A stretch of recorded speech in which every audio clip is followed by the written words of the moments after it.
نحمده ونصلي على رسوله الكريم أما بعد فأعوذ بالله من الشيطان الرجيم رب اشرح لي صدري ويسر لي أمري واحلل عقدة من لساني يفقهوا قولي رب زدني علما ربنا فقهنا في الدين اللهم إني أسألك علما نافعا وعملا متقبلا ورزقا طيبا واسعا السلام علیکم ورحمۃ اللہ وبرکاتہ۔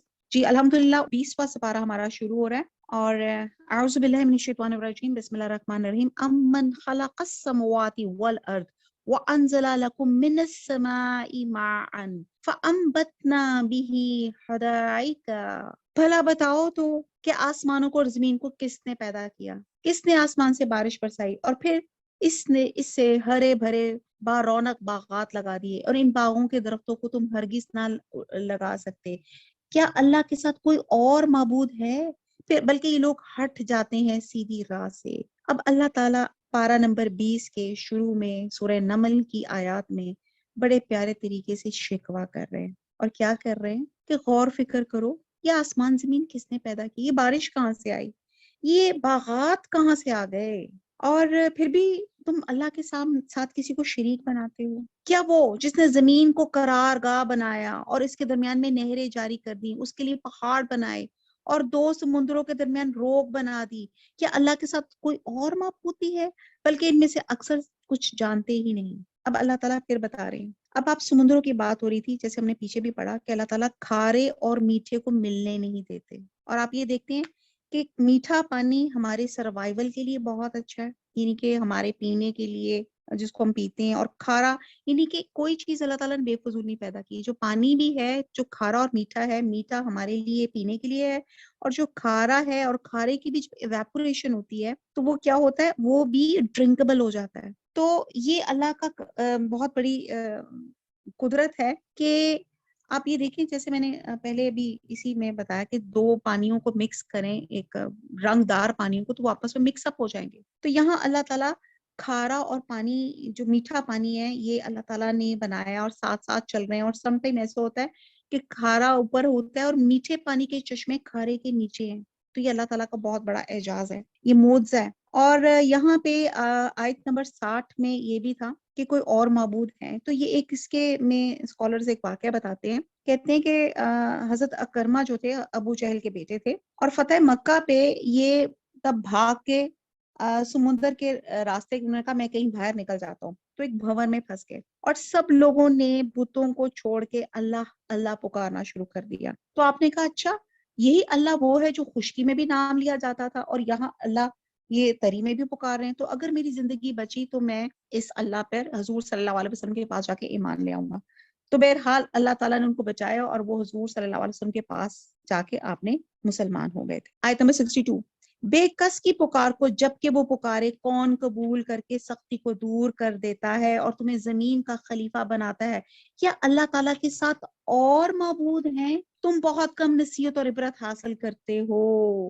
کیسے کیسے اللہ تعالیٰ کتنے پیارے طریقے سے اللہ تعالیٰ بتاتے ہیں۔ کیا وہ جو تمہیں خشکی اور تری کی تاریکیوں میں راہ دکھاتا ہے، راستے دکھاتا ہے، جو اپنی رحمت سے پہلے خوشخبریاں دینے والی ہوائیں چلاتا ہے، یعنی کہ بارش سے پہلے ٹھنڈی ہوائیں چلاتا ہے، جو بارش کی پیامبری کرتی ہیں اور خشک سالی سے بچاتی ہیں؟ کیا اللہ کے ساتھ کوئی اور معبود بھی ہیں جنہیں یہ شریک کرتے ہیں؟ ان سب سے اللہ بلند و بالا تر ہے۔ اب یہ حق ہے کہ جیسے ایسی بات کی جائے نا کہ کوئی اور بھی معبود ہے، تو ہم نے کہنا ہے ہمیں اللہ تعالیٰ کوئی شک نہیں، اللہ تعالیٰ بلا شبہ، اللہ تعالیٰ ہم آپ پہ یقین رکھتے ہیں، لا الہ الا اللہ محمد الرسول اللہ۔ کہہ دیجئے کہ آسمانوں والوں میں سے زمین والوں میں سے سوائے اللہ کے کوئی غیب نہیں جانتا، انہیں تو یہ بھی معلوم نہیں کہ کب اٹھا کھڑے کیے جائیں گے۔ عالم غیب کوئی نہیں ہوتا سوائے اللہ تعالیٰ کی ذات کے۔ مجھے تو اتنا نہیں پتا کہ میں اگلا سانس بھی لے سکتی ہوں کہ نہیں۔ تو یہ سوائے غیب جو تمام چیزیں ہیں یہ اللہ تعالیٰ ہی جان سے۔ عالم غیب تو وہ ہے جو بغیر کسی واسطے اور بغیر کسی ذریعے کے ہر چیز کا علم رکھتا ہے، ہر حقیقت سے باخبر ہے۔ چھپی سی چھپی چیز اللہ تعالیٰ کے دسترس میں ہے۔ اللہ تعالیٰ دلوں کے حال جانتا ہے۔ حضرت عائشہ فرماتی ہیں کہ جو شخص یہ گمان رکھتا ہو کہ نبی صلی اللہ علیہ وسلم آئندہ کل کو پیش آنے والے حالات کا علم رکھتے ہیں تو اس نے اللہ پہ بہت بڑا بہتان باندھا۔ اس لیے تو وہ فرما رہا ہے کہ آسمان و زمین میں غیب کا علم صرف اللہ تعالیٰ کو ہے۔ کہہ دیجئے آسمانوں والوں میں سے، اچھا جی، بلکہ آخرت کے بارے میں ان کا علم ختم ہو چکا ہے، بلکہ اس سے شک میں ہے، بلکہ اس سے اندھے ہیں۔ کافروں نے کہا کہ کیا جب ہم مٹی ہو جائیں گے اور ہمارے باپ دادا بھی، کیا ہم پھر نکالے جائیں گے؟ ہم اور ہمارے باپ دادوں کو بہت پہلے سے یہ وعدے دیے جاتے رہے، کچھ نہیں تو صرف اگلوں کے فسانے ہیں۔ کہہ دیجئے کہ زمین میں چل پھر کے ذرا دیکھو تو صحیح گناہ گاروں کا کیسا انجام ہوا۔ آپ ان کے بارے میں غم نہ کریں، ان کے داؤ گھات سے تنگ دل نہ ہوں۔ کہتے ہیں کہ یہ وعدہ کب ہے؟ اگر سچے ہو تو بتا دو۔ جواب دیجئے کہ شاید بعد وہ چیزیں جن کی تم جلدی مچا رہے تم سے بہت ہی قریب آ لگی ہیں۔ یقیناً آپ کا پروردگار تمام لوگوں پر بڑے ہی فضل والا ہے، لیکن اکثر لوگ ناشکری کرتے ہیں۔ بے شک آپ کا رب ان چیزوں کو بھی جانتا ہے جنہیں ان کے دل چھپا رہے ہیں اور جنہیں ظاہر کر رہے ہیں۔ آیت نمبر 75، آسمان و زمین کی کوئی پوشیدہ چیز بھی ایسی نہیں جو روشن اور کھلی کتاب میں نہ ہو۔ یقیناً یہ قرآن بنی اسرائیل کے سامنے ان اکثر چیزوں کا بیان کر رہا ہے جن میں یہ اختلاف کرتے ہیں، اور یہ قرآن ایمان والوں کے لیے یقیناً ہدایت اور رحمت ہے۔ بے شک آپ کا رب ان کے درمیان اپنے حکم سے سب فیصلے کر دے گا اور بڑا ہی غالب اور دانا ہے۔ پس آپ یقیناً اللہ ہی پہ بھروسہ رکھیے، یقیناً آپ سچے کھلے دین پر ہیں۔ بے شک آپ نہ مردوں کو سنا سکتے ہیں، نہ اپنی پکار بہروں کو سنا سکتے ہیں جب کو پیٹ پھیرے روح گرداں جا رہے ہوں۔ کہتے ہیں موت کے بعد یہ سماع موتی کا عقیدہ ہے کہ مردے کسی کی بات نہیں سن سکتے، بلکہ اسے صرف دو صورتیں مستثنی ہیں جہاں سماعت ہے۔ حدیث میں آتا ہے کہ مردے کو جب دفنا کے واپس جاتے ہیں وہ ان کی جوتوں کی آہٹ سنتا ہے۔ اور ایک اور جگہ جب غزوہ بدر ہوئی تھی تو کافر مقتولین کو سب کو جب ایک جگہ اکٹھا پھینکا گیا تھا تو نبی صلی اللہ علیہ وسلم نے خطاب فرمایا تھا، جس پہ صحابہ نے فرمایا تھا آپ بے روح جسموں سے گفتگو فرما رہے ہیں؟ تو آپ نے فرمایا تھا یہ تم سے زیادہ میری بات سن رہے ہیں، یعنی کہ معجزانہ طور پہ اللہ تعالیٰ نے آپ کی بات مردہ کافروں کو سنوائی تھی۔ آیت نمبر 81، اور نہ آپ اندھوں کو ان کی گمراہی سے رہنمائی کر سکتے ہیں، آپ تو صرف انہیں سنا سکتے ہیں جو ہماری آیتوں پہ ایمان لائے ہیں۔ آمن اللہ، اللہ تعالیٰ ہم ایمان لاتے ہیں، پھر وہ فرما بردار ہو جاتے ہیں۔ اللہ ہم فرما بردار ہو جاتے ہیں۔ جب ان کے اوپر عذاب کا وعدہ ثابت ہو جائے گا، ہم زمین سے ان کے لیے ایک جانور نکالیں گے، دابت الارض، دابتن من الارض تکلمہم، جو ان سے باتیں کرتا ہوگا کہ لوگ ہماری آیتوں پہ یقین نہیں کرتے تھے۔ یہ دابا، یہ وہی جانور ہے جو قرب قیامت کی علامت میں سے ہے۔ حدیث میں آتا ہے نبی صلی اللہ علیہ وسلم نے فرمایا کہ قیامت اس وقت تک قائم نہیں ہوگی جب تک تم 10 نشانیاں نہ دیکھ لو، اور ان میں ایک جانور کا نکلنا ہے۔ سب سے پہلی نشانی جو ظاہر ہوگی وہ ہے سورج کا مشرق کے بجائے مغرب سے طلوع ہونا، چاش کے وقت جانور کا نکلنا، اور ان دونوں میں سے جو پہلے ظاہر ہوگی دوسری اس کے فوراً بعد ظاہر ہو جائے گی۔ یہ بڑے شرم کی بات ہے کہ جو اللہ تعالیٰ نے یہ جو قیامت کی نشانی میں ہے کہ جب قیامت کا وقت قریب آ جائے گا اور کہتے ہیں کہ دنیا میں نیکی کا کوئی حکم دینے والا اور برائی سے روکنے والا کوئی نہیں ہوگا، تو قیامت قائم ہونے سے پہلے اللہ تعالیٰ ایک جانور کے ذریعے سے یہ حجت قائم کریں گے۔ ابن عمر سے روایت ہے کہ حضور صلی اللہ علیہ وسلم نے فرمایا کہ جب لوگ امر بالمعروف اور نہیں عن المنکر چھوڑ دیں گے تو اللہ تعالیٰ ایک جانور سے یہ کام لیں گے اور یہ بات کہیں گے کہ لوگ اللہ تعالیٰ کی ان آیات پہ یقین نہیں کرتے تھے جن میں قیامت آنے اور آخرت برپا ہونے کی خبریں تھیں، تو لو اب اس کا وقت آن پہنچا، جان لو یہ اللہ کی سچی آیات ہے۔ اب جانور ان سے باتیں کرے گا، کیا پتا چلا؟ جب زمین میں ہم امر بالمعروف اور نہیں عن المنکر ختم کر دیں گے تو یہ جانور نکلے گا اور جو لوگوں کو خیر کا حکم دے گا آخری حجت کے طور پہ۔ تو بہرحال اسی لیے بار بار کہا جاتا ہے کہ تم میں سے ایک جماعت ہونی چاہیے جو لوگوں کو نیکی کی طرف بلائے، برائی سے منع کرے۔ اللہ تعالیٰ ہمیں اس خیر امت میں سے بنائے جو یہ جہادن کبیرہ کرنے والوں میں سے مجھے اور آپ کو بنائے۔ آیت نمبر 80 تھی، اور جس دن ہم ہر امت میں سے ان لوگوں کے گروہ جو ہماری آیتوں کو جھٹلاتے تھے گھیر کھار کر لائیں گے، پھر وہ سب کے سب الگ کر دیے جائیں گے۔ جب سب کے سب آپ پہنچیں گے تو اللہ تعالیٰ فرمائے گا کہ تم نے میری آیتوں کو باوجود کہ تمہیں ان کا پورا علم تھا کیوں جھٹلایا، اور یہ بھی بتلاؤ کہ تم کیا کچھ کرتے رہے، بس سبب اس کے کہ انہوں نے ظلم کیا تھا، ان پر بات جم جائے گی اور وہ کچھ بول نہ سکیں گے۔ کیا وہ دیکھ نہیں رہے کہ ہم نے رات کو اس لیے بنایا کہ وہ اس میں آرام حاصل کریں اور دن کو ہم نے دکھلانے والا بنایا؟ یقیناً اس میں ان لوگوں کے لیے نشانی ہے جو ایمان و یقین رکھتے ہیں۔ جس دن سور پھونکا جائے گا تو سب کے سب آسمان والے اور زمین والے گھبرا اٹھیں گے مگر جسے اللہ تعالیٰ چاہے، اور سارے کے سارے عاجز و پست ہو کے اس کے سامنے حاضر ہوں گے۔ آپ پہاڑوں کو اپنی جگہ جمے ہوئے خیال کریں گے لیکن وہ بھی بادلوں کی طرح اٹھتے پھریں گے۔ یہ ہے سنت اللہ کی جس نے ہر چیز کو مضبوط بنا ہے. جو کچھ تم کرتے ہو اس سے وہ باخبر ہے. جو شخص نیک عمل کلائے گا اسے بہتر بدلہ ملے گا اور اس دن کی گھبراہٹ سے بے خوف ہوگا. اور جو برائی لے کر آئے گا وہ اوندے منہ آگ میں جھونک دی جائے گی. پھر وہی بدلہ دیے جاؤ گے جو تم کرتے رہے. مجھے تو بس یہی حکم دیا گیا کہ میں اس شہر کے پروردگار کی عبادت کرتا ہوں جس نے اسے حرمت والا بنایا ہے, جس کی ملکیت ہر چیز ہے. اور مجھے یہ بھی فرمایا گیا ہے کہ میں فرما برداروں میں ہو جاؤں اور میں قرآن کی تلاوت کرتا رہوں. جو راہ راست پہ آ جائے اور اپنے نفع کے لیے راہ راست پہ آئے گا, اور جو بہک جائے تو کہہ دیجئے میں تو صرف ہوشیار کرنے والوں میں سے ہوں. کہہ دیجئے کہ تمام تعریفیں اللہ ہی کو سزاور مستحق ہیں. وہ عنقریب اپنی نشانیاں دکھائے گا جنہیں تم خود پہچان لو گے. جو کچھ تم کرتے ہو اس سے آپ کا رب غافل نہیں ہے. اب یہاں پہ ان آخری آیات میں اللہ تعالیٰ نے قیامت کی سین کو پکچرائز کیا گیا ہے. یہ قیامت کا وہ سین ہوگا جو اس وقت ہمیں جو اس وقت دریا, پہاڑ اور فارسٹ اور پتہ نہیں کیا کیا چیزیں نظر آتی ہیں. قیامت کے وقت جب سور پھونکا جائے گا تو کیا ہوگا؟ پہلے سور سے ساری اس سے پہلے کیا ہو جائے گا ہے ایک اس میں سے تمام چیزیں, یعنی کہ سمندر جو ہو جائیں گے وہ گیس بن کے اڑ جائیں گے. تمام پہاڑ جو اتنے بھاری تھے وہ سب ختم ہو جائیں گے. دریا, نالے, درخت, پھول, پودے, انسان, سب چیزیں ختم ہو جائیں گی. اور یہ دنیا کیا ہے, ایک میدے کی گول روٹی کی طرح ہو جائے گی. اور پھر اللہ کے حکم سے جب دوسرا سور بجے گا تو پھر کیا ہوگا, انسان جو ہے اس میں سے اللہ تعالیٰ ان کو اٹھائے گا, زندہ کر کے اٹھائے گا انشاءاللہ تعالیٰ. سورہ قصص شروع کرتے ہیں. اعوذ باللہ من الشیطان الرجیم, بسم اللہ الرحمن الرحیم. طاسین تلک آیات الکتاب المبین. طاسین میم حروف مقطعات ہیں. یہ آیتیں ہیں روشن کتاب کی. ہم آپ کے سامنے موسیٰ اور فرعون کا صحیح واقعہ بیان فرماتے ہیں ان لوگوں کے لیے جو ایمان رکھتے ہیں. یہ سورہ قصص ہے. قصص واقعے کو کہا جاتا ہے. اور یہاں پہ شروع میں ہی حضرت موسیٰ اور فرعون کا واقعہ ایک بہت ڈیٹیل سے پھر بیان کیا گیا ہے. اور الحمدللہ ہم نے اس کو بہت ڈیٹیل سے پڑھ چکے ہیں. تو جہاں پہ اگر آپ کو بات سمجھ نہ آئے تو you can ask me between the class, تو ہم اس پہ ڈسکس کر لیں گے. جی, ہم آپ کے سامنے موسیٰ اور فرعون کا صحیح واقعہ بیان فرماتے ہیں ان لوگوں کے لیے جو ایمان رکھتے ہیں. یقیناً فرعون نے زمین میں سرکشی کر رکھی تھی. وہاں کے لوگوں کو گروہ بنا رکھا تھا, یعنی کہ جن کے الگ الگ کام اور ڈیوٹیز تھیں. اور ان میں سے ایک فرقے کو کمزور کر رکھا تھا اور ان کے لڑکوں کو ذبح کر ڈالتا تھا اور ان کی لڑکیوں کو چھوڑ دیتا تھا. بے شک کشوا وہ تھا ہی مفسدوں میں سے. ایکچولی میں نے شروع میں بتایا تھا کہ فرعون جو تھا بہت ظالم حکمران تھا, اور یہ بنی اسرائیل جو تھی اس کو اس نے غلام بنایا ہوا تھا. ان پہ بہت ظلم کرتا تھا. اور یہ کیا کرتا تھا, یہ ان کے لڑکوں کو قتل کر دیتا تھا. اور وجہ یہ تھی کہ ان کے کسی نجومی نے ان کو یہ پیش گوئی کی تھی کہ بنی اسرائیل میں پیدا ہونے والے بچوں کے ہاتھوں فرعون کی ہلاکت اور اس کی سلطنت کا خاتمہ ہوگا. تو اس نے حل یہ نکالا کہ ہر پیدا ہونے والے اسرائیلی بچے کو قتل کر دیا جائے. بہرحال اس نے یہ نہیں سوچا کہ اگر کاہن سچا ہے تو ایسا یقیناً ہو کرے گا, اور وہ بچہ قتل کرواتا رہا.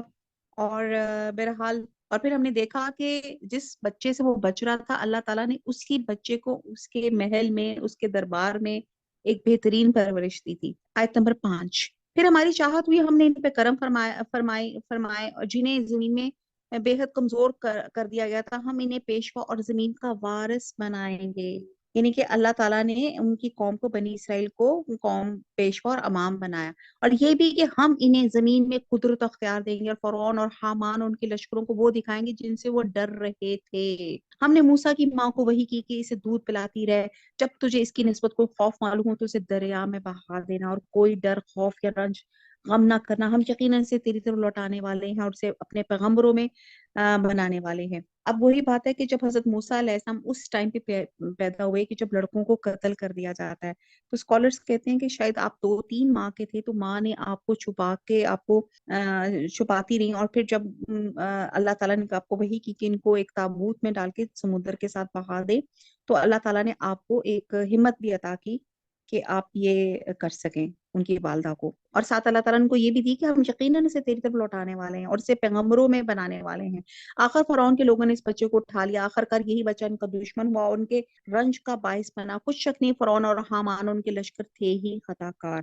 اور فرعون کی بیوی نے کہا یہ تو میری اور تیری آنکھوں کی ٹھنڈک ہے, اسے قتل نہ کر, بہت ممکن ہے یہ ہمیں کوئی فائدہ پہنچائے یا ہم اسے اپنا ہی بیٹا بنا لے.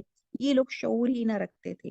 یہ کہا جاتا ہے جب تابوت میں ایک حسین و جمیل بچہ انہوں نے دیکھا حضرت آسیہ نے, تو اور فرعون نے کہا کہ اس بچے کو قتل کر دیا جائے, اور وہ ان کے پاس لے کر آئی تو حضرت موسیٰ علیہ السلام نے فرعون کی داڑھی کے بال نوچ لیے تھے, جس پہ فرعون نے ان کو قتل کرنے کا حکم دے دیا تھا. تو بہرحال یہی وہ بچہ ہے جس کو وہ اپنا بچہ بنا رہے تھے, جس کو مارنے کے لیے سینکڑوں بچوں کو موت کی نیند سلا دیا گیا. اور یہی بات ہے کہ لوگ اس کا شعور ہی نہیں رکھتے تھے. موسیٰ کی والدہ کا دل بے قرار ہو گیا, قریب تھا کہ اس واقعے کو بالکل ظاہر کر دیتی, ہم ان کے دل کو ڈھارس نہ دیتے, یہ اس لیے کوئی یقین کرنے والوں میں رہے. موسیٰ کی والدہ نے اس کی بہن سے کہا, یہ وہ واقعہ جو میں بہت ڈیٹیل سے بیان کر چکی ہوں کہ جب ان کی والدہ نے ان کو دریا کے سپورٹ کیا تو اب ان کی بہن مریم کو کہا کہ ان کے ساتھ ساتھ چلتی رہے, اور ان کی بہن ساتھ ساتھ چلتی رہی. تو انہوں نے دیکھا کہ ایک مقام پہ حضرت آسیہ جو تھی, انہوں نے جب دیکھا کہ ایک پنگوڑا سا آ رہا ہے تو انہوں نے اپنے ملازموں سے کہا کہ پکڑو اس میں کیا ہے, اور جب انہوں نے پکڑا تو اس میں ایک خوبصورت بچہ دیکھ کر اور بہت ان کا دل خوش ہوا, ان کی اولاد بھی تھی, تو تب انہوں نے کہا تھا اس کو میں اپنا بیٹا بنانا چاہتی ہوں. اور پھر اس کے بعد ان کی ہو گیا کہ ان کو فیڈ کون کروائے گا, تو جس پہ جو ان کی بہن مریم ہی تھی, بہت سی لوگ آئے ان کے انٹرویو کے لیے کہ بھئی ہم اس کی آیا بنیں گے یا ہم اس کی کیئر ٹیکنگ کریں گے.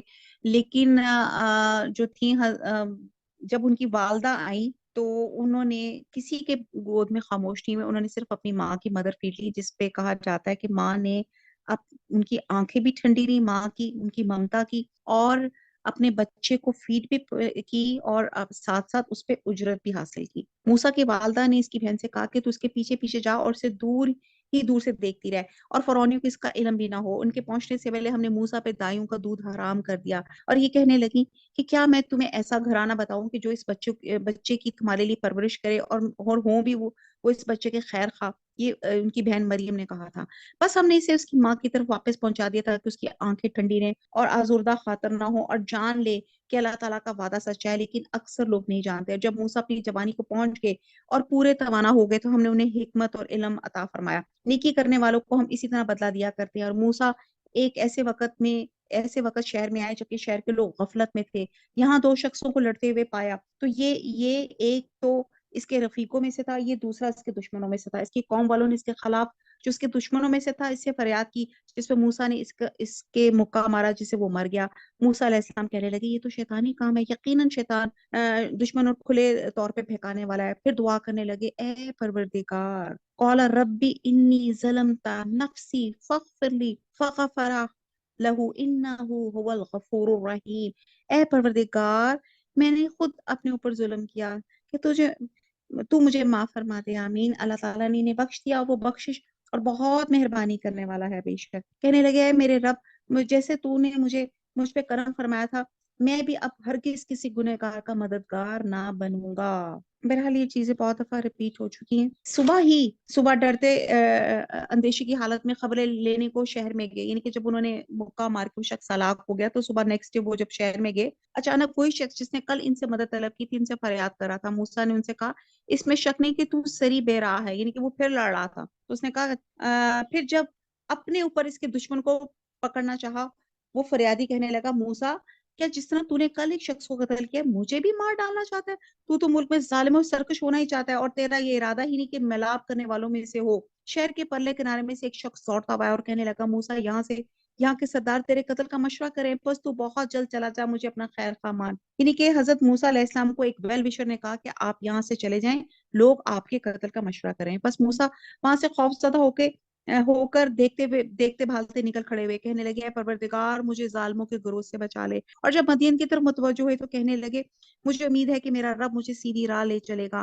مدین کے پانی پہ جب آپ پہنچے تو دیکھا کہ لوگوں کا ایک جماعت وہاں پانی پلا رہی تھی, اور 2 عورتیں الگ کھڑی اپنے جانوروں کو روکتی ہوئی دیکھی.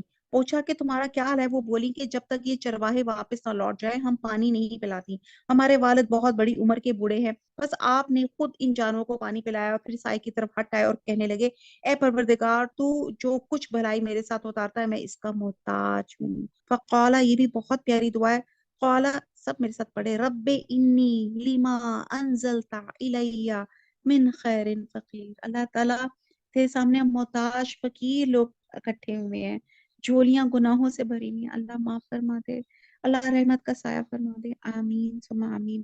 آئیے وہ واقعہ ہے کہ جب آپ نے حضرت شعیب کی بیٹیوں کی مدد کی تھی اور حضرت شعیب کی بیٹیوں نے کہا تھا کہ چلیں آپ ہمارے ساتھ چلیں، میرے والد صاحب آپ کو انعام دیں گے۔ اتنے میں ان دونوں عورتوں میں سے ایک ان کی طرف شرم و حیا سے چلتی ہوئی اور کہنے لگی میرے باپ آپ کو بلا رہے ہیں تاکہ آپ نے ہمارے جانوروں کو جو پانی پلایا اس کی اجرت دیں۔ جب حضرت موسیٰ علیہ السلام کے پاس پہنچے، ان سے اپنا سارا حال بیان کیا تو کہنے لگی اب نہ ڈر، تو نے ظالم قوم سے نجات پائی۔ ان دونوں میں سے ایک نے کہا ابا جی آپ انہیں مزدوری پہ رکھ لیجیے، کیونکہ جنہیں آپ اجرت پہ رکھے ان میں سے سب سے بہتر ہے وہ ہے جو مضبوط اور امانت دار ہو۔ اس بزرگ نے کہا میں اپنی ان دونوں لڑکیوں میں سے ایک کو آپ کے نکاح میں دینا چاہتا ہوں اس مہر پہ کہ آپ 8 سال تک میرا کام کاج کریں، ہاں اگر آپ 10 سال پورے کر لیں تو یہ آپ کی طرف سے بطور احسان کے ہے، یہ ہرگز نہیں چاہتا کہ میں آپ کو کسی مشقت میں ڈالوں، اللہ کو منظور ہے تو آگے چل کے آپ مجھے بھلا آدمی پائیں گے۔ بہرحال یہ جو واقعہ ہے بہت میں پہلے بھی ڈیٹیل سے بیان کر چکی ہوں کہ یہاں پہ اب کچھ اسکالرز یہ بھی کہتے ہیں کہ وہ حضرت شعیب نہیں بھی تھے۔ بہرحال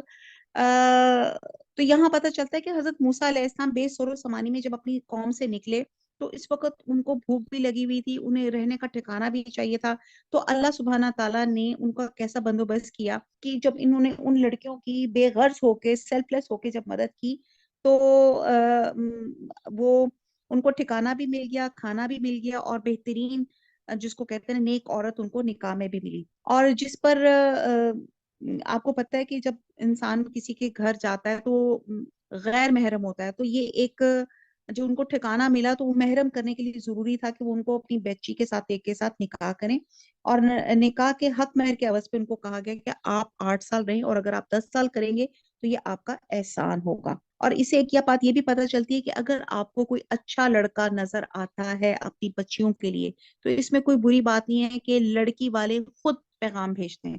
جیسے ہم نے حضرت خدیجہ کے بھی سلسلے میں دیکھا تھا کہ آپ ایک بزنس وومن تھیں اور آپ نے جب حضور صلی اللہ علیہ وسلم کی خصوصیات دیکھی تو آپ نے خود ان کو پرپوز کیا تھا۔ تو یہ ہمارے معاشرے میں ہی ہے جو ہم لوگ کہتے ہیں لڑکی والوں کو جھجک یا اس طرح کی کوئی چیز، تو اسلام کا دین تو بہت خوبصورت دین ہے۔ تو بہرحال آگے چلتے ہیں۔ موسیٰ نے کہا خیر تو یہ بات میرے اور آپ کے درمیان پختہ ہوگی، میں ان دونوں مدتوں میں سے جسے پورا کروں، مجھ پر کوئی زیادتی نہ ہو، ہم یہ جو کچھ کہہ رہے ہیں اس پہ اللہ گواہ اور کارساز ہے۔ جب حضرت موسیٰ علیہ السلام نے مدت پوری کر لی اور اپنے گھر والوں کو لے چلے تو کوہ طور کی طرف آگ دیکھی اور اپنی بیوی سے کہنے لگی ٹھہرو، میں نے آگ دیکھی، بہت ممکن ہے میں وہاں سے کوئی خبر لاؤں یا آگ کا کوئی انگارہ لاؤں تاکہ تم سینک لو۔ بس جب وہاں پہنچے تو اس بابرکت زمین کے میدان کے دائیں کنارے کے درخت میں سے آواز دیے گئے اے موسیٰ، یہ اللہ تعالیٰ کا کلام ہے، اے موسیٰ یقیناً میں ہی اللہ ہوں سارے جہانوں کا پروردگار۔ اور یہ بھی آواز آئی کہ اپنی لکڑی ڈال دے۔ پھر جب اسے دیکھا تو وہ شام کی طرف پھن پھنا رہی تھی تو پیٹ پھیر کر واپس ہو گئے اور مڑ کر رخ بھی نہ کیا، اور ہم نے کہا اے موسیٰ آگے آ، ڈر مت، یقیناً ہر طرح امن والا ہے، اور اپنے ہاتھ کو اپنے گریوان میں ڈال، وہ بغیر کسی قسم کے روگ کے چمکتا ہوا نکلے گا، بالکل سفید، اور خوف سے بچنے کے لیے اپنے بازو اپنی طرف ملا لے۔ اب یہ بھی ایک چیز بتائے گی کہ اگر آپ کو بہت خوف محسوس ہو تو اللہ تعالیٰ بتا رہے ہیں کہ یہاں پہ اس میں کہ اپنے بازو اپنی طرف ملا لیا کریں۔ بس یہ دونوں معجزے تیرے لیے تیرے رب کی طرف سے ہے، فرعون اور اس کی جماعت کی طرف یقیناً وہ سب سے بے حکم اور نافرمان لوگ ہیں۔ موسیٰ نے کہا پروردگار میں نے ان کا ایک آدمی قتل کر دیا تھا، اب مجھے اندیشہ ہے کہ وہ مجھے بھی قتل کر ڈالے، اور میرا بھائی ہارون مجھ سے زیادہ فصیح زبان والا ہے تو اسے بھی میرا مددگار بنا کے میرے ساتھ بھیج، وہ مجھے سچا مانے، مجھے تو خوف ہے کہ وہ سب مجھے جھٹلا دیں گے۔ اللہ تعالیٰ نے فرمایا ہم تیرے بھائی کے ساتھ تیرا بازو مضبوط کر دیں گے، جس سے پتا چلتا ہے کہ ٹیم ورک کتنا امپورٹنٹ ہوتا ہے۔ تم دونوں کو غلبہ دیں گے، فوراً تم تک پہنچ ہی نہ سکیں گے، بس اب ہماری نشانی کو تم دونوں اور تمہاری تابعداری کرنے والے ہی غالب رہیں گے۔ بس جب ان کے پاس موسیٰ ہماری دی ہوئی کھلے معجزے لے کر پہنچے تو کہنے لگے یہ تو صرف گھڑا گھڑایا جادو ہے، ہم نے اپنے اگلے باپ دادوں کے زمانے میں کبھی یہ نہیں سنا تھا۔ حضرت موسیٰ علیہ السلام کہنے لگے میرے رب تعالیٰ اسے خوب جانتا ہے جو اس کے پاس کی ہدایت لے کر آتا ہے، جس کے لیے آخرت کا اچھا انجام ہوتا ہے، یقیناً بے انصافوں کا بھلا نہ ہوگا۔ فرعون کہنے لگا اے درباریوں میں تو اپنے سوا کسی کو تمہارا معبود نہیں جانتا، سن اے حامان تو میرے لیے مٹی کو آگ سے پکوا، پھر میرے لیے ایک محل تعمیر کر، میں موسیٰ کے معبود کو جھانک لوں، اسے میں تو جھوٹوں میں ہی گمان کر رہا ہوں۔ اب یہ جو حامان تھا فرعون کا وزیر اور مشیر تھا اور ان کے معاملات کو انتظام کرنے والا تھا، تو اب یہاں پہ وہ کہہ رہا ہے کہ ایک اونچا سا محل بناؤ تاکہ میں آسمان پہ دیکھوں کہ میرے سوا اور کون معبود ہے، یعنی کہ اتنا وہ متکبر انسان تھا۔ اس نے اس کے لشکروں نے جو اب ناواجبی طریقے پر ملک میں تکبر کیا اور سمجھ لیا کہ ہماری جانب لوٹائے ہی نہ جائیں گے، بلاخر ہم نے اس اور اس کے لشکروں کو پکڑ لیا اور دریا میں برد کر دیا۔ اب دیکھ لیں ان گنہگاروں کا انجام کیسا کچھ ہوا، ہم نے انہیں ایسے امام بنا دیا کہ لوگوں کو جہنم کی طرف بلائے اور روز قیامت متعلق مدد نہ کیے جائیں۔ ہم نے اس دنیا میں بھی ان کے پیچھے اپنی لعنت لگا دی اور قیامت کے دن بھی وہ بدحال لوگوں میں سے ہوں گے۔ اور ان اگلے زمانے والوں کو ہلاک کرنے کے بعد ہم نے موسیٰ کو ایسی کتاب عنایت فرمائی جو لوگوں کے لیے دلیل اور ہدایت اور رحمت ہو کر آئی تھی تاکہ وہ نصیحت حاصل کرے۔ اب یہ قرآن کی خصوصیات ہیں، دلیل ہے، ہدایت ہے، رحمت ہے اور نصیحت ہے۔ اور طور کے مغربی جانب جبکہ ہم نے موسیٰ کو حکم احکام کی وحی پہنچائی تھی، نہ تو موجود تھا نہ تو دیکھنے والوں میں سے تھا، لیکن ہم نے بہت سی نسلیں پیدا کی جن پہ لمبی مدتیں گزر گئیں، ورنہ مدین کے رہنے والوں میں سے تھا، ان کے سامنے ہماری آیتوں کی تلاوت کرتا، بلکہ ہم ہی رسولوں کے بھیجنے والے ہیں۔ اور نہ تو طور کی طرف تھا جبکہ ہم نے آواز دی، بلکہ یہ تیرے پروردگار کی طرف سے ایک رحمت ہے، اس لیے کہ تو ان لوگوں کو ہوشیار کر دے جن کے پاس اس سے پہلے کوئی ڈرانے والا نہیں پہنچا تھا، کیا عجب کہ وہ نصیحت حاصل کرے۔ اگر یہ بات نہ ہوتی کہ انہیں ان کے اپنے ہاتھوں آگے بھیجے ہوئے اعمال کی وجہ سے کوئی مصیبت پہنچتی تو یہ کہہ اٹھتے کہ اے ہمارے رب، تو نے ہماری طرف کوئی رسول کیوں نہ بھیجا کہ ہم تیری آیتوں کی تابعداری کرتے ہوئے اور ایمان والوں میں سے ہو جاتے۔ پھر جب ان کے پاس ہماری طرف سے حق آ پہنچا تو کہتے یہ وہ کیوں نہیں دیا گیا جیسے دیے گئے موسیٰ، نہیں دیے گئے موسیٰ۔ انشاءاللہ تعالیٰ جی کلاس کنٹینیو رہے گی۔ اچھا، تو کیا موسیٰ کو جو کچھ دیا گیا تھا اس کے ساتھ لوگوں نے کفر نہیں کیا تھا؟ صاف کہا تھا یہ دونوں جادوگر ہیں جو ایک دوسرے کے مددگار ہیں، ہم تو ان سب کے منکر ہیں، کہہ دیجئے اگر سچے ہو تو تم بھی اللہ کے پاس سے کوئی ایسی کتاب لے آؤ جو ان دونوں سے زیادہ ہدایت والی ہو اور اس کی پیروی کرو، پھر اگر یہ تیری نہ مانے تو یقین کر لے یہ صرف اپنی خواہش کی پیروی کر رہے ہیں، اور اس سے بڑھ کر بہکا ہوا کون ہوگا جو اپنی خواہش کے پیچھے پڑا ہوا بغیر اللہ کی رہنمائی کے، بے شک اللہ تعالیٰ ظالموں کو ہدایت نہیں دیتا۔ کہتے ہیں نا کہ دنیا کی محبت ہر خطا، ہر غلطی کی اس کی جڑ کی بنیاد ہے، دنیا کی محبت۔ ہم برابر پہ در پہ لوگوں کے لیے اپنا کلام لاتے ہیں تاکہ وہ نصیحت حاصل کرے، جس کو ہم نے اس سے پہلے کتاب عنایت فرمائی وہ تو اس پہ ایمان رکھتے ہیں، اور جب اس کی آیتیں ان کے سامنے پڑھی جاتی ہیں تو کہتے ہیں کہ اس کے ہمارے رب کی طرف سے حق ہونے پر ہمارا ایمان ہے اور ہم اس سے پہلے ہی مسلمان ہیں۔ نبی صلی اللہ علیہ وسلم نے فرمایا کہ 3 آدمیوں کے لیے دوہرا اجر ہے، ان میں سے ایک وہ اہل کتاب ہے جو اپنے نبی پر ایمان رکھتا ہے اور پھر مجھ پر ایمان لے آیا، یہ اپنے کیے ہوئے صبر کے بدلے دوہرا اجر دیے جائیں گے، یہ نیکی سے بدی کو ڈال دیتے ہیں اور ہم جو انہیں دے رکھا ہے اس میں سے دیتے رہتے ہیں۔ اب یہ جو آیت 51 سے 55 تک ہے، اس سے مراد یہودی اور عیسائی ہیں جنہیں تورات اور انجیل دی گئی تھی اور وہ اس قرآن پر ایمان لاتے ہیں، اور اس سے مراد تمام یہودی اور عیسائی نہیں ہے بلکہ وہ انصاف پسند حق پرست لوگ ہیں جو تورات اور انجیل کی بشارتوں کی بنا پہ محمد صلی اللہ علیہ وسلم اور قرآن پر ایمان لائے تھے۔ اور اشارہ اس واقعے کی طرف ہے جو ہجرت حبشہ کے بعد پیش آیا، اور جیسے ملکہ اس میں حبشہ میں وہاں کہتے ہیں کہ 20 کے قریب عیسائیوں کا ایک وفد جو تھا تحقیق حال کے لیے مکہ معظمہ آیا اور نبی صلی اللہ علیہ وسلم سے مسجد حرام میں ملا، اور قریش کے لوگوں سے بھی ماجرا انہوں نے کچھ حضور صلی اللہ علیہ وسلم سے کچھ سوال کیے تھے۔ پھر جب آپ نے ان کو اسلام کی دعوت دی اور قرآن کی آیات ان کے سامنے پڑھی تو قرآن سن کے ان کی آنکھوں میں آنسو جاری ہو گئے اور انہوں نے اس کلام کو کلام اللہ ہونے کی تصدیق کی اور حضور صلی اللہ علیہ وسلم پہ ایمان لے آئے۔ جب مسجد برخاست ہوئی تو ابو جہل اور چند ساتھیوں نے ان کے راستے میں جا لی اور سخت ملامت کی کہ بڑے نامراد لوگ ہو، ہمارے ہم مذہب ہو گئے تھے اور تم لوگوں نے اپنا مذہب ہی بدل دیا، اپنا دین چھوڑ کر اس پر ایمان لائے، تم سے زیادہ احمق کون ہوگا؟ تو ان کے جواب میں دیا گیا کہ اسلام، تو انہوں نے کہا کہ انہوں نے جواب دیا کہ اسلام کہ سلام تم کو، ہم تمہارے ساتھ جہالت بازی نہیں کرتے، ہم تمہارے طریقے پہ نہیں چل رہے، تم اپنے طریقے پہ چلتے رہو، ہم اپنے آپ کو جان بوجھ کے بھلائی سے محروم نہیں کر سکتے۔ تو فرمایا کہ ان کو 2 اجر دیا جائے گا، ایک انجیل پر ایمان لانے کا اور دوسرا قرآن پر ایمان لانے کا۔ آیت نمبر 55، وہ جب بےہودہ بات کان پہ پڑتی ہے تو اسے کنارہ کر لیتے ہیں۔ یہ سلام تحیہ نہیں بلکہ یعنی کہ جاہلوں سے بحث نہیں کرتے، یہ جو میں نے بھی واقعہ سنایا، اور کہہ دیتے ہیں کہ ہمارے عمل ہمارے لیے ہیں اور تمہارے اعمال تمہارے لیے، تم پر سلام ہو، ہم جاہلوں سے الجھنا نہیں چاہتے۔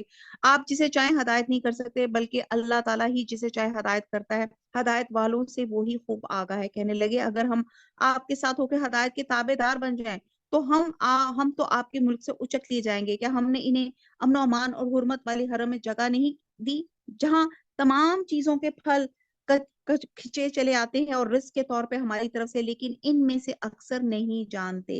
یہ آیت اسکالرز کہتے ہیں کہ اس کی جو ابھی ہم نے جو پیچھے پڑھی 55 جو تھی وہ اس کی بھی کچھ شان نزول کچھ یوں بھی آتی ہے کہ جب نبی صلی اللہ علیہ وسلم کے ہمدرد اور غم گسار چچا ابو طالب انتقال کرنے لگے تو آپ نے کوشش فرمائی کہ چچا جان اپنی زبان سے ایک مرتبہ لا الہ الا اللہ کہہ دے تاکہ قیامت والے دن میں اللہ سے آپ کی مغفرت کی سفارش کر سکوں۔ لیکن اس وقت دوسرے قریش کے رئیس موجود تھے اور عبداللہ بن ابی بھی بیٹھا تھا، تو انہوں نے کہا کہ بھئی تم اپنے مذہب سے پھر جاؤ گے۔ تو اس موقع پہ اللہ تعالیٰ نے یہ آیت نازل فرمائی تھی اور نبی صلی اللہ علیہ وسلم کو واضح کیا تھا کہ آپ کا کام صرف تبلیغ، دعوت اور رہنمائی ہے، لیکن ہدایت کے راستے پہ چلا دینا یہ ہمارا کام ہے۔ ہدایت اسے ملے گی جسے ہم ہدایت سے نوازنا چاہتے ہیں۔ تو اس لیے کہا جانا کہ ہدایت یہ جو 56 سے آنورڈ کی جو آیات ہے، ہم نے بہت سی بستیاں تباہ کر دی جو اپنی عیش و عشرت میں اترانے لگے تھے، یہ ہیں ان کی رہائش کی جگہ جو ان کے بعد بہت ہی کم آباد کی گئیں۔ ہم ہی ہیں آخر سب کچھ کے وارث۔ تیرا رب کسی ایک بستی کو بھی اس وقت تک ہلاک نہیں کرتا جب تک کہ ان کی کسی بڑی بستی میں اپنا کوئی پیغمبر نہ بھیج دیں جو انہیں ہماری آیتیں پڑھ کر سنا دیں۔ ہم بستیوں کو اس وقت ہلاک کرتے ہیں جبکہ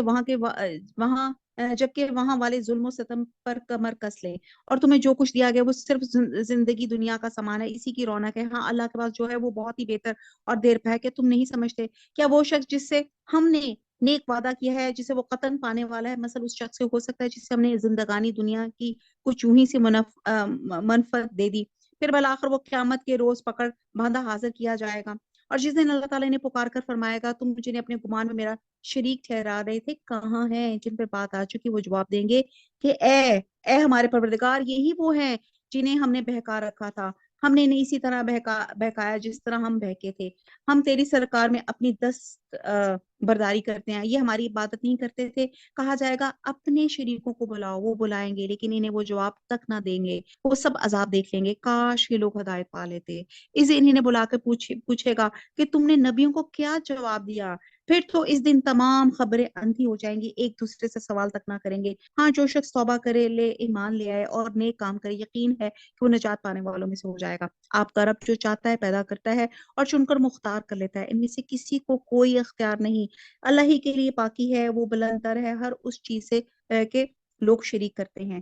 ان کے سینے جو کچھ چھپاتے ہیں، جو کچھ ظاہر کرتے ہیں، آپ کا رب سب کچھ جانتا ہے۔ وہی اللہ ہے، اس کے سوا کوئی لائق عبادت نہیں، دنیا اور آخرت میں اسی کی تعریف ہے، اسی کے لیے فرما روائی ہے اور اسی کی طرف تم سب پھیرے جاؤ گے۔ کہہ دیجئے کہ دیکھو تو صحیح، اگر اللہ تعالیٰ تم پر رات ہی رات قیامت تک برابر کر دے تو سوائے اللہ کے کون معبود ہے جو تمہارے پاس دن کی روشنی لائے؟ کیا تم سنتے نہیں ہو؟ پوچھئے کہ یہ بھی بتا دو اگر اللہ تعالیٰ تم پر ہمیشہ قیامت تک دن ہی دن رکھے تو بھی سوائے اللہ تعالیٰ کے کوئی معبود ہے جو تمہارے پاس رات لے آئے جس میں تم آرام حاصل کرو؟ کیا تم دیکھ نہیں رہے؟ اس نے تو تمہارے لیے اپنے فضل و کرم سے دن اور رات مقرر کر دیے تاکہ تم رات میں آرام کرو اور دن میں اس کی بھیجی ہوئی روزی تلاش کرو۔ اللہ ایک سپریم اتھارٹی ہے اور اللہ تعالیٰ نے رات دنیا کا نظام بنایا ہے اور دنیا کا نظام ایک دوسرے کے تعاون اور تناصر کا محتاج ہے۔ اس لیے اللہ تعالیٰ نے رات کو تاریک بنایا تاکہ ساری مخلوق بیک وقت آرام کر سکے اور کسی کی نیند میں خلل نہ ہو، اور دن کو روشن بنایا تاکہ اس میں انسان جو ہے اللہ کا فضل تلاش کرے۔ یہ اس لیے کہ تم شکر ادا کرو۔ الحمدللہ۔ اور جس دن انہیں پکار کر اللہ تعالیٰ فرمائے گا جنہیں تم میرے شریک کا خیال کرتے تھے وہ کہاں ہیں، ہم ہر امت میں سے ایک گواہ کر لیں گے کہ اپنی دلیلیں پیش کرو۔ بس اس وقت جان لیں کہ حق اللہ تعالیٰ کی طرف ہے، جو کچھ افطرا وہ جوڑتے تھے سب ان کے پاس سے کھو جائے گا۔ قارون تھا تو قوم موسیٰ سے، لیکن ان پر ظلم کرنے لگا۔ ہم نے اس قدر خزانے دے رکھے تھے کہ کئی طاقتور لوگ بمشکل اس کی کنجیاں اٹھا سکتے تھے۔ ایک بار اس کی قوم نے اس سے کہا اترا مت، اللہ تعالیٰ اترانے والوں سے محبت نہیں رکھتا، اور جو کچھ اللہ تعالیٰ نے تجھے دے رکھا ہے اس میں سے آخرت کے گھر کی تلاش بھی رکھ اور اپنے دنیاوی حصے کو بھی نہ بھول، اور جیسے کہ اللہ تعالیٰ نے تیرے ساتھ احسان کیا ہے تو بھی سلوک کر اور ملک میں فساد کا خواہاں نہ ہو۔ یقین مان کے اللہ تعالیٰ مفسدوں کو ناپسند رکھتا ہے۔ قارون نے کہا یہ سب کچھ مجھے میری اپنی سمجھ کی بنا پہ دیا گیا ہے۔ کیا اسے ابھی تک یہ معلوم نہیں ہوا کہ اللہ تعالیٰ نے اس سے پہلے بہت سے بستی والوں کو غارت کر دیا جو اس سے بہت زیادہ قوت والے اور بہت بڑی جمع پونجی والے تھے، اور گناہ گاروں سے ان کے گناہوں کے باعث پرس پر ایسے وقت نہیں کی جاتی۔ اب یہ قارون کی بات کی جا رہی ہے۔ قارون جو تھا ایکچولی یہ باتیں سمجھا کر نا مشرقین مکہ کو بھی بات سمجھائی جا رہی ہے کہ مشرقین مکہ جو نبی صلی اللہ علیہ وسلم پہ ایمان آنے سے انکار کر رہے تھے، وہ بھی سرمایہ دار لوگ تھے اور ان کی تجارت سارے عرب میں دور دراز تک پھیلی ہوئی تھی، اور وہ کہتے تھے اگر ہم اسلام پہ ایمان لائیں گے تو ہماری تجارت تباہ ہو جائے گی، ہم مفلس ہو جائیں گے، ہمارا سودی نظام ختم ہو جائے گا تو ہماری معیشت نہیں رہے گی۔ اور ان سرمایہ داروں کو اور زرپرست لوگوں کو قارون کا قصہ سنایا جا رہا ہے جو بڑے خزانوں کا مالک تھا، اور جب اس نے رسول کے خلاف بغاوت کی تو کہتے ہیں یہ اپنے خزانوں سمیت زمین میں دھنس کیا تھا۔ اور یہ مشرقین مکہ اور یہ ہمارے لیے بھی یہ نصیحت ہے کہ اگر ہم بھی رسول کی مخالفت کریں گے تو اللہ تعالیٰ کہتے ہیں ہماری بھی یہی درگت ہوگی۔ قارون ایکچولی حضرت موسیٰ علیہ السلام کا چچا زاد بھائی تھا، بگڑا ہوا مسلمان تھا، فرعون کا پتھو تھا، اور فرعون نے اس کو بنی اسرائیل کا نگران مقرر کر رکھا۔ دولت اور عہدے کی وجہ سے وہ اتنا پراؤڈ ہو گیا ہوا تھا کہ وہ بنی اسرائیل پہ ظلم کرتا تھا، حضرت موسیٰ اور حضرت ہارون سے حسد کرتا تھا۔ اور حسد کی وجہ کیا تھی کہ ان کی وجہ سے حسد کی وجہ سے ان کے خلاف سازشیں کرتا تھا، اور فرعونی حکومت کا مقرب ہونے کی وجہ سے اس کے پاس بے شمار دولت تھی، یا کچھ سکولرز یہ بھی کہتے ہیں کہ شاید اسے کوئی مدفون خزانہ ملا تھا، اور اللہ تعالیٰ نے اس کو اتنی دولت دی ہوئی تھی کہ اس کے خزانوں کی کنجیاں ایک طاقتور جماعت بمشکل اٹھاتی تھی، اور اس کی بری حرکتیں دیکھی اس کے قوم کے سالیہ لوگوں نے اس کی اصلاح کی طرف توجہ دلائی۔ جس طرح اللہ تعالیٰ تیرے ساتھ احسان کر رہا ہے تو بھی احسان کر اور اپنے آخرت کا گھر بنا لے اور اللہ کا شکر ادا کر۔ تو اس نے بڑی تکبر سے کہا کہ جو سب کچھ میں نے کمایا میں نے اپنی قابلیت کی وجہ سے کمایا، اس میں اللہ کی فضل کی کیا بات ہے، اور میں نااہل لوگوں کو صدقہ خیرات کیوں دوں۔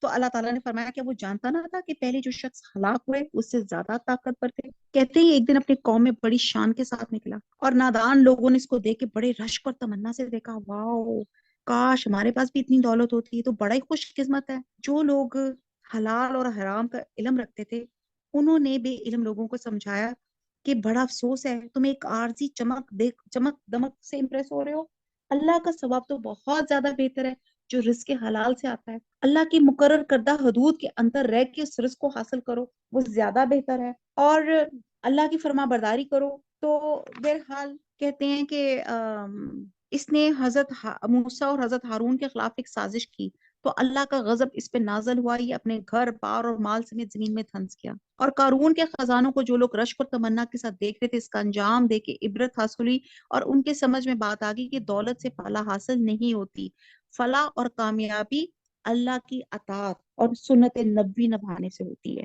جزاک اللہ، سبحان اللہ۔ بس قارون پوری آرائش کے ساتھ اپنی قوم کے مجمع میں نکلا تو زندگانی دنیا کے متوالے کہنے لگے کاش کہ ہمیں بھی کسی طرح وہ مل جاتا جو قارون کو دیا گئی، تو بڑی قسمت کا دھنی ہے۔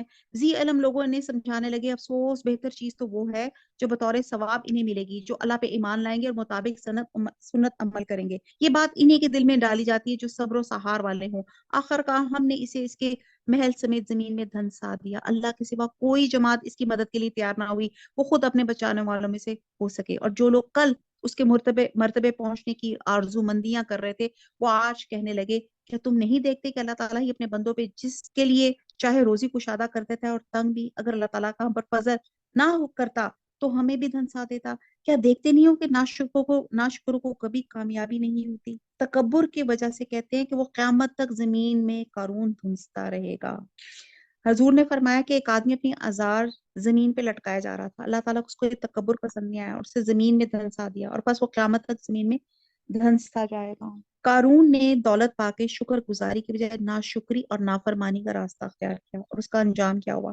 اور یہ دیکھیں آج کے معاشرے میں بھی یہی ہوتی ہے، جس کے پاس دولت کی فراوانی آ جاتی ہے وہ نافرمانیوں کے کاموں میں لگ جاتا ہے۔ آخرت کا یہ بھلا گھر ہم ان کے لیے مقرر کر دیتے ہیں جو زمین میں اونچائی بڑائی اور فخر نہیں کرتے، نہ فساد کی چاہت رکھتے ہیں۔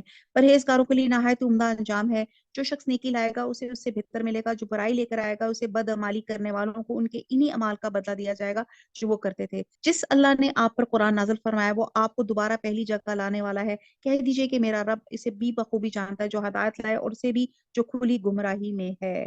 آپ کو تو کبھی اس کا خیال بھی نہ گزرا تھا، آپ کی طرف کتاب نازل فرمائی جائے گی، لیکن یہ آپ کے رب کی مہربانی سے اترا۔ اب آپ کو ہرگز کافروں کا مددگار نہ ہونا چاہیے۔ خیال رکھیے کفار آپ کو اللہ تعالیٰ کی آیتوں سے تبلیغ سے روک نہ دیں۔ اس کے بعد یہ آپ کی جانب اتاری گئی۔ آپ اپنے رب کی طرف بلاتے رہیں اور شرک کرنے والوں میں سے نہ ہوں۔ اللہ تعالیٰ کے ساتھ کسی اور معبود کو نہ پکارنا، بجز اللہ تعالیٰ کے کوئی اور معبود نہیں۔ ہر چیز فنا ہونے والی ہے مگر اسی کا منہ اسی کے لیے فرما روائی ہے اور تم اسی کی طرف لوٹائے جاؤ گے۔ ماشاءاللہ ہم پڑھیں گے سورہ عنکبوت۔ عنکبوت مکڑی کو کہا جاتا ہے، اس میں مکڑی کا واقعہ ہے جو آخر میں چل کر آئے گا اور انشاءاللہ تعالیٰ تب ہم بات کریں گے۔ الف لام میم۔ الف لام میم حروف مقطعات میں سے ہیں۔ احسب الناس ان، کیا لوگوں نے یہ گمان کر رکھا ہے کہ ان کے صرف اس دعوے پہ کہ ہم ایمان لائے ہیں ہم انہیں بغیر آزمائے ہوئے چھوڑ دیں گے؟ یعنی کہ اللہ تعالیٰ اہل ایمان کو آزمائش میں ڈالتا ہے تاکہ پتہ چل جائے کھرا کون ہے اور کھوٹا کون ہے۔ اور ایکچولی جنت بڑی قیمتی چیز ہوتی ہے جو صرف ایمان کے زبانی دعوے سے نہیں مل سکتی۔ تو آزمائش کی کئی صورتیں ہوتی ہیں، کبھی کفار اور مخالفین کی اذیتیں ہوتی ہیں، کبھی بیماری، کبھی تنگدستی، کبھی جانی اور مالی نقصان سے آزمایا جاتا ہے۔ اور جب بندہ مومن ثابت قدم رہتا ہے اور کسی بھی صورت میں اللہ کا در نہیں چھوڑتا تو اللہ تعالیٰ اس کو ضرور جو ہے کامیابی عطا فرماتے ہیں۔ تو یہ سورت جو ہے مکی ہے اور ابتدائی دور کی ہے، جس میں کلمہ پڑھنا ایسے تھا کہ اب آزمائش کی بھٹی والا حساب تھا، یعنی کہ اس قدر یہ کسی کو اپنا ایمان کا اظہار کرنا۔ تو ان آیات کی شان نزول کی روایت میں آتا ہے کہ صحابہ رضی اللہ تعالیٰ عنہ نے اس ظلم و ستم کی شکایت کی جس کا نشانہ وہ کفار مکہ کی طرف سے بنے ہوئے تھے۔ تو رسول صلی اللہ علیہ وسلم سے دعا کی درخواست کی تاکہ اللہ تعالیٰ ان کی مدد فرمائے۔ تو آپ صلی اللہ علیہ وسلم نے فرمایا کہ یہ تشدد اور ایذا تو اہل ایمان کی تاریخ کا حصہ ہے۔ تم سے پہلے بعد مومنوں کا یہ حال تھا کہ انہیں ایک گڑھا کھود کر اس میں کھڑا کر دیا گیا، پھر ان کے سروں پہ آرا چلایا گیا جس سے ان کے جسم دو حصوں میں تقسیم ہو گئے، اور اسی طرح لوہے کی کنگھیاں ان کے گوشت پر ہڈیوں تک پھیری گئیں، لیکن یہ ایذائیں انہیں دین حق سے پھیرنے میں کامیاب نہیں ہوئی۔ اور پھر ہم اسی طرح دیکھتے ہیں کہ پہلی شہیدہ حضرت سمیہ تھی، کیا ان کے ساتھ ظلم و ستم ہوا تھا۔ اور بہرحال صبر جو ہے آزمائشوں اور مصیبتوں پہ جمے رہنے کا نام ہے، تو انبیاء کو بھی خوب آزمایا گیا۔ تو بہرحال اللہ تعالیٰ ہمیں عافیت والی زندگی عطا فرمائے۔ تو یہاں جو چیز مینشن کی گئی پہلے ہی میں کہ خالی زبانی دعوے نہیں ہوں گے، عملی طور پہ اظہار بھی اس سے زیادہ امپورٹنٹ ہے، زبان کے ساتھ ساتھ عملی اظہار۔ تو کیا لوگوں نے گمان کر رکھا ہے کہ ان کے صرف اس دعوے پہ کہ ہم ایمان لائیں ہم انہیں بغیر آزمائی چھوڑ دیں گے؟ ان سے اگلوں کو بھی ہم نے خوب جان چاہیے، یقیناً اللہ تعالیٰ انہیں بھی جان لے گا جو سچ کہتے ہیں اور انہیں بھی معلوم کر لے گا جو جھوٹے ہیں۔ کیا جو لوگ برائیاں کر رہے ہیں انہوں نے یہ سمجھ رکھا ہے کہ وہ ہماری قابو سے باہر ہو جائیں گے؟ یہ لوگ کیسی بری تجویزیں کر رہے ہیں جس سے اللہ کی ملاقات کی امید ہو؟ بس اللہ کا ٹھہرایا ہوا وقت یقیناً آنے والا ہے، وہ سب کی سننے والا، سب کچھ جاننے والا ہے، اور ہر ایک کوشش کرنے والا اپنی بھلی کی کوشش کرتا ہے۔ ویسے تو اللہ تعالیٰ تمام جہانوں والوں سے بے نیاز ہے، اور جن لوگوں نے یقین کیا اور مطابق سنت کام کیے ہم ان کے تمام گناہوں کو ان سے دور کر دیں گے اور انہیں ان کی نیک اعمال کے بہترین بدلے دیے جائیں گے۔ یعنی کہ آپ کی نیکی کا جو اجر ہے، آپ نے ایون سوچا بھی ہے تو اللہ تعالیٰ آپ کی سوچ، آپ کی نیت، اپنے آپ کے اخلاص پر وہ جو ہے اجر ملٹی پلائی کر دیں گے۔ آیت نمبر 8، ہم نے ہر انسان کو اپنے ماں باپ کے ساتھ اچھا سلوک کرنے کی نصیحت کی ہے، ہاں اگر وہ یہ کوشش کریں کہ آپ میرے ساتھ اسے شریک کر لیں جس کا آپ کو علم نہیں تو ان کا کہنا نہ ماننا، تم سب کا لوٹنا میری ہی طرف ہے، پھر میں ہر اس چیز سے جو تم کرتے تو تمہیں خبردار کر دوں گا۔ اب یہ جو والدین کے ساتھ حسن سلوک کی یہاں پہ جو بات کی جا رہی ہے، اس کے کچھ شان نزول میں کچھ یوں آتا ہے. یہ جو آیت 8 ہے، یہ آیت کہتے ہیں حضرت سعد بن وقاص کے بارے میں نازل ہوئی کہ ان کی والدہ کو جب یہ معلوم ہوا کہ ان کے بیٹے مسلمان ہو گئے تو انہوں نے قسم کھائی کہ میں اس وقت تک کھانا نہیں کھاؤں گی، نہ پانی پیوں گی، نہ سائے میں بیٹھوں گی جب تک کہ تم محمد صلی اللہ علیہ وسلم کا انکار نہ کرو. ماں کا حق ادا کرنا اور اللہ کا حکم، تو ان کو سمجھ نہیں آئی کہ میں کس کی نافرمانی کروں. تو حضرت سعد جو تھے بڑے پریشان ہوئے اور نبی صلی اللہ علیہ وسلم کی خدمت میں حاضر ہوئے اور سارا ماجرا عرض کیا. اس پر آیت نازل ہوئی اور اس آیت کا منشا یہ تھا کہ مخلوقات میں سب سے زیادہ حق انسان کے اوپر ماں باپ کا ہے، لیکن اگر ماں باپ اللہ تعالیٰ کی نافرمانی کو حکم دے تو ان کا کہنا نہ ماننا.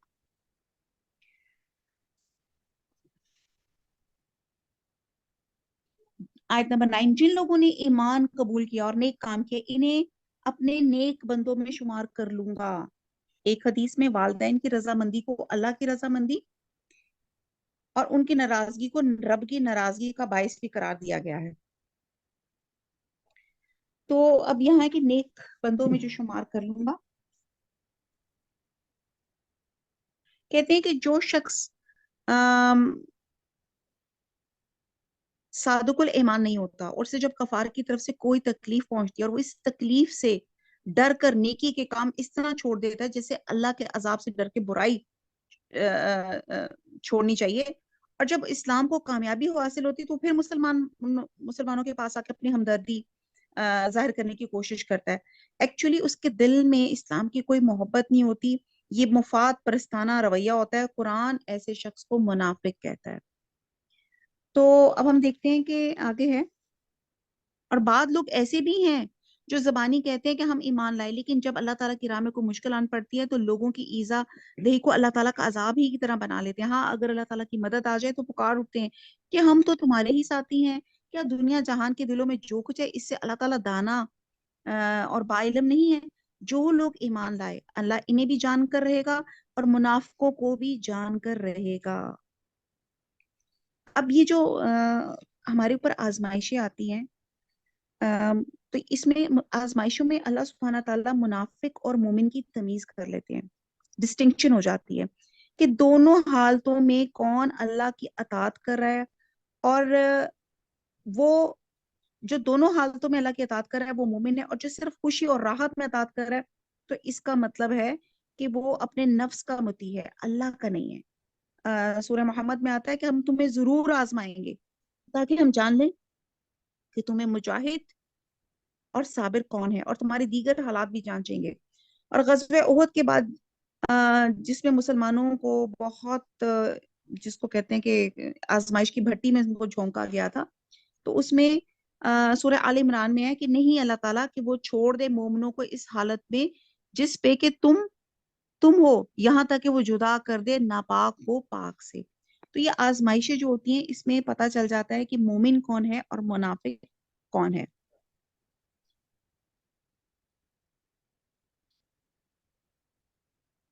کافروں نے ایمانداروں سے کہا کہ تم ہماری راہ کی تابعداری کرو، تمہارے گناہ ہم اٹھا لیں گے، حالانکہ وہ ان کے گناہوں میں سے کچھ بھی نہیں اٹھانے والے، یہ تو محض جھوٹے ہیں. البتہ یہ اپنا بوجھ ڈھولیں گے اور اپنا بوجھ کے ساتھ اور بوجھ بھی.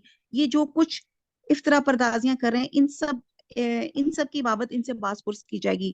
ہم نے نوح کو ان کی قوم کی طرف بھیجا، وہ ان میں 950 سال تک رہے، پھر تو انہیں طوفان نے پکڑا اور وہ تھے بھی ظالم، اور پھر ہم نے انہیں اور کشتی والوں کو نجات دی، اور اس واقعے کو ہم نے تمام جہان والوں کے لیے عبرت کا نشان بنا دیا.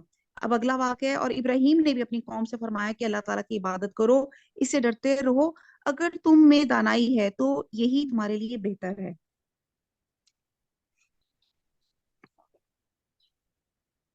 فیلحال یہ جو پچھلا رکوع گزرا ہے اس میں کچھ باتیں ہیں، عملی پوائنٹس ہیں. اس میں پہلا پوائنٹ یہ ہے کہ انسان جو عمل کرتا ہے وہ اپنے لیے کرتا ہے اور نفع نقصان اس کا اپنا ہوتا ہے. دوسری بات، انسان آزمایا جاتا ہے، اور اللہ جب کسی قوم سے محبت کرتا ہے تو اسے فوراً آزماتا ہے. تیسری بات، سب نے اپنا بوجھ خود ہی اٹھانا ہے، اور آپ کی پریورٹی ہے کہ اللہ کا حکم سمعنا و اطعنا. اور اور کسی بھی رسم کی ابتدا کرنے سے پہلے یہ ضرور سوچیں کہ گناہ مجھ پر ہوگا، یعنی کہ اگر غلط رسم ہے یا بری رسم ہے تو یہ دیکھیں کہ اگر اچھی رسم ہے تو پھر تو آپ کو ثواب ہے، اور اگر غلط بات کی کسی چیز کی آپ کر رہے ہیں، کوئی غلط روایت ڈال رہے ہیں، تو پھر جتنے لوگ آپ کو فالو کریں گے اتنے ہی گناہ آپ کے اوپر آئے گا۔ اب جب انسان کسی بھی موڑ پر نیکی کا ارادہ کرے اور تو اللہ تعالیٰ اس کی اچھائیاں برائیوں کا کفارہ ہو جاتی ہیں، اور اگر قریبی رشتہ دار بھی نافرمانی کریں تو کہا جاتا ہے کہ ان کی نہ مان آ جائے، جیسے بھی ہم نے والدین کا بھی واقعہ بھی سنا۔ تو اگر ہم صراط مستقیم پہ، ایمان کے راستے پہ چل پڑے ہیں تو یہ اس کے اوپر ثابت قدمی رکھیں، اس پہ پلٹنا بڑا جرم ہے۔ اور پھر یہ کہ ہمیں لوگوں کی بات سے زیادہ اللہ کی بات سے ڈرنا چاہیے، اور کوشش کریں کہ ایمان صالحہ اور نیک لوگوں میں داخل ہو جائیں۔ تو اس کے لیے پہلے ہمیں اپنا تھیلا بھرنا ہوگا نیکی کا، پھر لوگوں سے سیکھنا ہوگا، نیک لوگوں کی کمپنی حاصل کرنی ہوگی، یعنی کہ پہلے قوت حاصل کرنی ہے، پھر قوت پہنچانی ہے، اور پھر دوسروں کو سکھانا ہے۔ تو ہمیں روز قرآن ہمیں بتاتا ہے کہ کیا کریں، کہ اپنے نفس کے ساتھ یہ سب جو ہے جہاد کیسے کریں۔ اب آگے واقعہ آگے حضرت نوح علیہ السلام کا ہم نے بہت ڈیٹیل سے پڑھا، حضرت ابراہیم کا،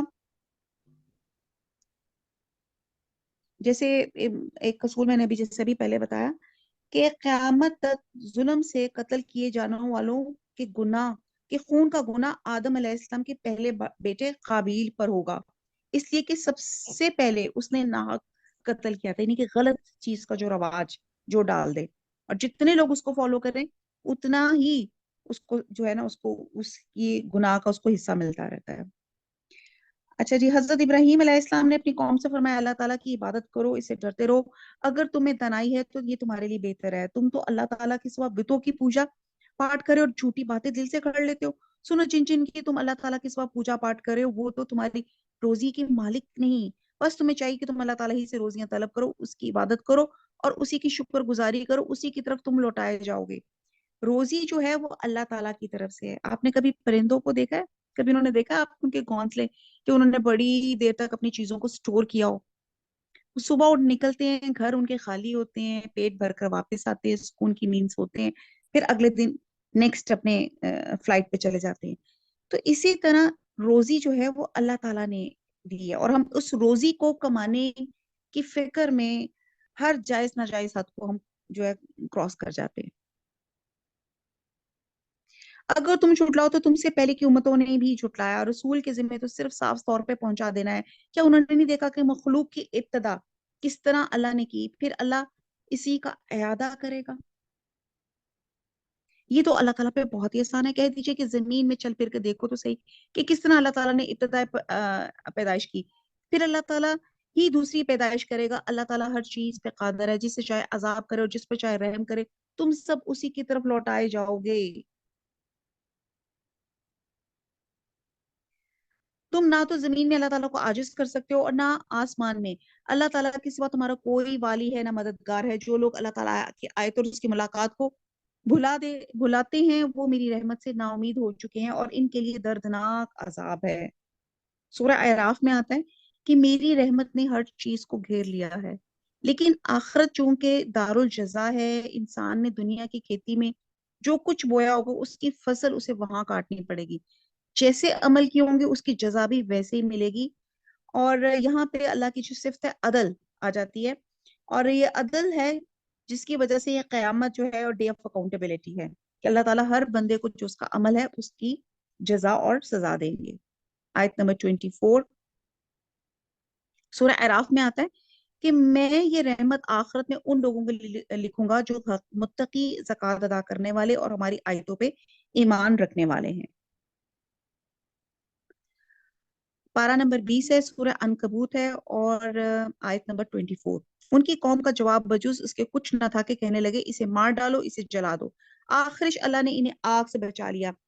اس میں ایماندار لوگوں کے لیے بہت سی نشانیاں۔ حضرت ابراہیم نے کہا کہ تم نے جن بتوں کی پرستش اللہ کے سوا کی ہے کچھ نہیں، صرف تم نے انہیں آپس کی دنیاوی دوستی کی بنا پہ ٹھہرا لیا ہے۔ پھر کچھ بعد تم سب قیامت کے دن ایک دوسرے سے کفر کرنے لگو گے اور ایک دوسرے پہ لعنت کرنے لگو گے، اور تمہارا سب کا ٹھکانہ دوزخ ہوگا اور تمہارا کوئی مددگار نہ ہوگا۔ بس حضرت ابراہیم علیہ السلام پہ حضرت لوط علیہ السلام ایمان لائے اور کہنے لگے میں اپنے رب کی طرف ہجرت کرنے والا ہوں۔ یعنی کہ ان کو سدوم کے علاقے میں نبی بنا کے بھیجا گیا۔ وہ بڑا ہی غالب اور حکیم ہے، ہم نے ابراہیم کو اسحاق و یعقوب عطا فرمایا، اور ہم نے نبوت اور خطاب ان کی اولاد میں کر دی، ہم نے دنیا میں بھی اسے ثواب دیا اور آخرت میں تو وہ صالحہ لوگوں میں سے ہے۔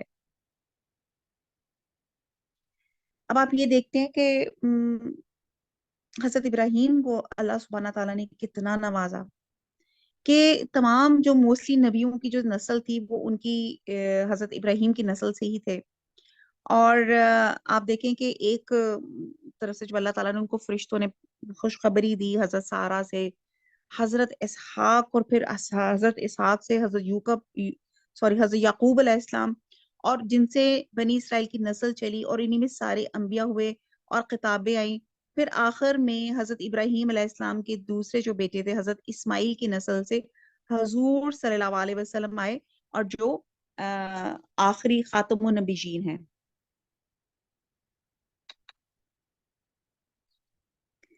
اور حضرت لوط کا بھی ذکر کرو، جبکہ انہوں نے اپنی قوم سے فرمایا تھا کہ تم تو اس بدکاری پہ اتر آئے ہو جسے تم سے پہلے دنیا میں کسی نے نہیں کیا تھا، یعنی کہ ہومو سیکشوالٹی کی ایجاد جو تھی یہ قوم لوط نے کی تھی، اور ان کے 3 کرائمز تھے، 3 سنس تھے، یہ ہم پڑھتے جاتے ہیں۔ آیت نمبر 29 میں ہے، کیا تم مردوں کے پاس بد فعلی کے لیے آتے ہو، یہ پہلا ان کا کرائم تھا، اور دوسرا اور راستے بند کر دیتے ہو، یہ دوسرا تھا، تیسرا اور اپنی عام مجلسوں میں بے حیاؤں کے کام کرتے ہو۔ اس کے جواب میں اس کی قوم نے بجوز اس کے اور کچھ نہیں کہا کہ بس جا، اگر سچا ہے تو ہمارے پاس اللہ تعالیٰ کا عذاب لے آ۔ اب یہ 3 ان کے کرائمز تھے۔ پہلا تو ہمیں ہومو سیکشوالٹی کا سمجھ آ گیا ہوگا، دوسرا یہ تھا کہ یہ لوگوں کے لیے راستوں سے گزرنا ان کے لیے مشکل ہو جاتا تھا، لوگ گھروں میں بیٹھے رہنے کو عافیت سمجھتے تھے، اور ایک مطلب یہ بھی ہو سکتا ہے کہ یہ آنے جانے والوں کو لوٹ لیا کرتے تھے اور قتل کر دیا کرتے تھے، اور یہاں عذرائے شرارت ان کو کنکریاں مارتے تھے۔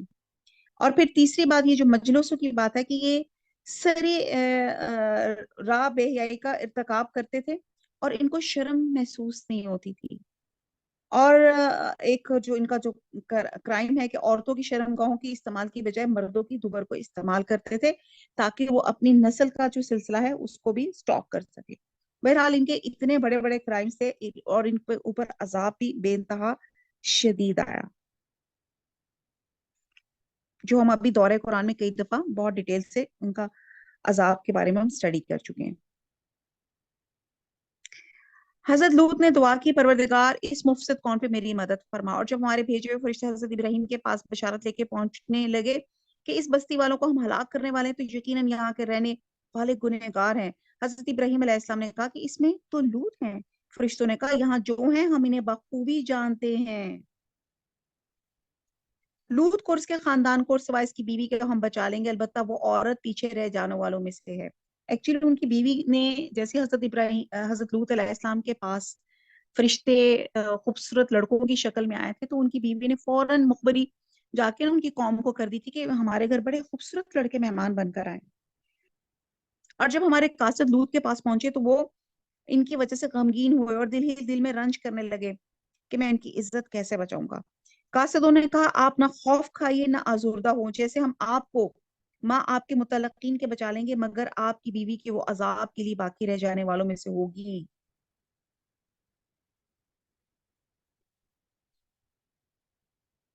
ایکچولی وہ غمگین کیا ہوئے تھے، اسی وجہ سے ہوئے تھے کہ میں اپنی بدخصلت قوم سے ان اپنے مہمانوں کی عزت کو کیسے پروٹیکٹ کروں۔